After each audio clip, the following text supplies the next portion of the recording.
வானின் மீது கரையும் நதியும் ஏது கானல் நீரும் கங்கை நீரும் தூரத்திலே உண்டு காற்றில் ஆடும் மாலையை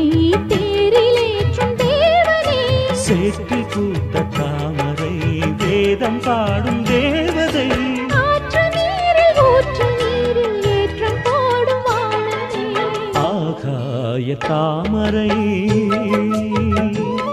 அது மண் மீது பூத்தது